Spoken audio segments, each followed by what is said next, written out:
We will study today Coulomb's law.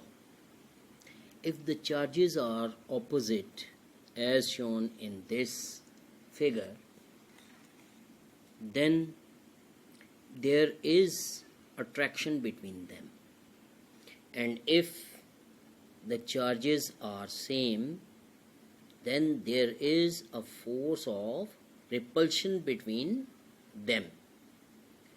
Now we have 2 point charges here, Q1 and Q2.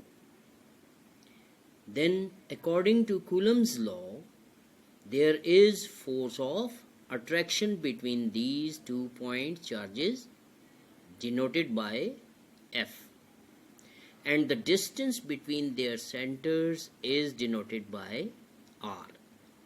These are the 2 opposite point charges, Q1 and Q2. Q1 is magnitude of this positive charge and Q2 is magnitude of this negative charge. Charges opposite हों तो इनके दरमियान force of attraction पाई जाती है.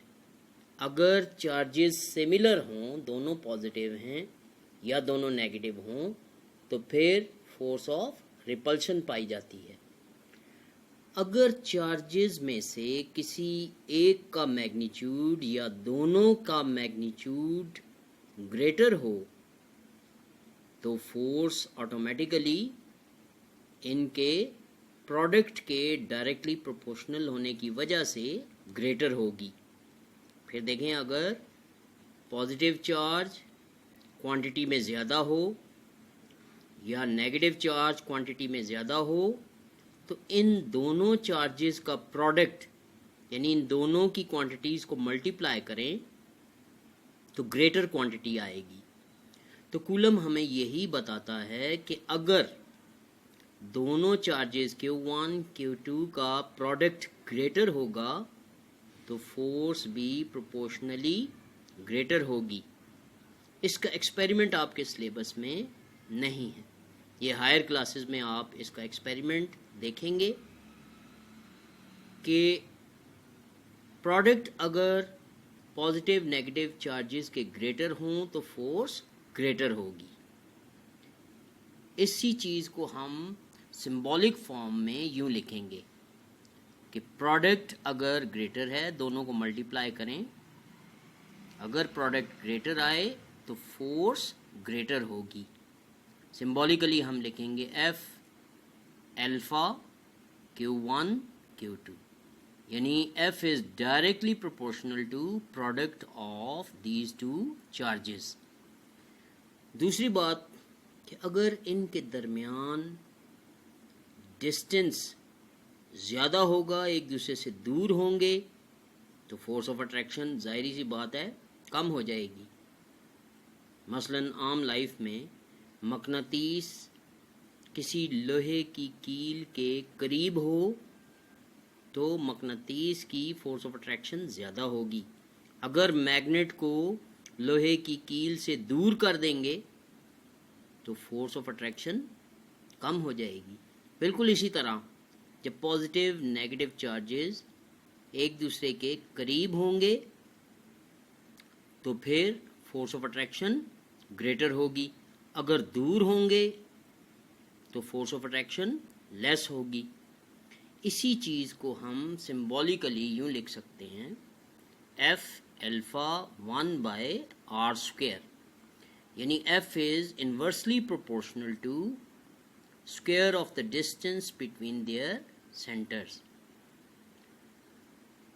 इसका मतलब ये हुआ कि अगर चार्जेस बड़े हों, ज़्यादा हों क्वांटिटी में, तो उनका प्रोडक्ट ज़्यादा बड़ा आएगा और फोर्स ग्रेटर होगी. अगर वो एक दूसरे से दूर होंगे तो फोर्स कम होगी. अगर एक दूसरे के करीब होंगे तो फोर्स ज़्यादा होगी. जब एक दूसरे का उलट हिसाब हो तो इसे इन्वर्सली प्रोपोर्शनल कहते हैं.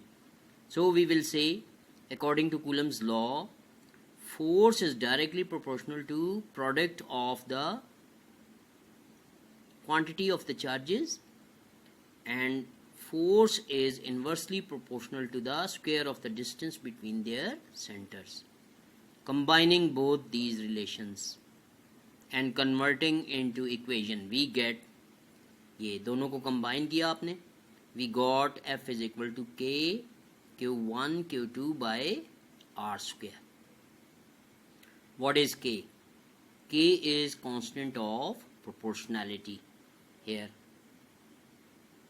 equation, this 13.3 is known as Coulomb's law, where F is force between the two charges Q1 Q2 and is called Coulomb force. Q1 and Q2 are magnitude of two charges, and R is the distance between the two charges. K is constant of proportionality. The value of K depends upon the medium between the two charges. मसलन अगर मकनातीस और कीलों के दरमियान कोई लकड़ी रख दें तो मकनातीस की फोर्स ऑफ अट्रैक्शन में कमी आ जाएगी, और अगर दरमियान में लकड़ी न रखी जाए तो फिर फोर्स ऑफ अट्रैक्शन ज़्यादा होगी. बिल्कुल इसी तरह K डिपेंड करता है upon the medium between the two charges. According to your syllabus, if the medium between the two charges is air, then the value of K in SI unit will be 9 into 10 raised power 9 Newton meter square per coulomb square. ये unit इसकी कैसे बनी? तो देखें, K को यहाँ रहने दें, F की यूनिट न्यूटन, R मीटर में स्क्वायर हो गया, मीटर स्क्वायर उधर जाके मल्टीप्लाई हो गया, तो न्यूटन मीटर स्क्वायर. चार्जेस की यूनिट कूलम, दूसरे चार्ज की coulomb, coulomb into coulomb, coulomb square. Coulomb square उधर जाके डिवाइड हुआ तो क्या बन गया? Coulomb raise to power -2. तो ये यहाँ पे coulomb raise to power -2. So we got newton per metre square per coulomb square, newton metre square per coulomb square. यहाँ तक आपके सिलेबस के मुताबिक सिर्फ ये यहाँ तक रखेंगे. Permittivity of free space, epsilon not और एप्सिलॉन आर, इसका जिक्र FSC में जाके आप सीखेंगे. फिर दोबारा देख लें कूलम्स लॉ. तो क्या बताएंगे आप? इसे मार्क कर लेंगे. द फोर्स ऑफ अट्रैक्शन और repulsion between two point charges is directly proportional to the product of the magnitude of charges and inversely proportional to the square of distance between them.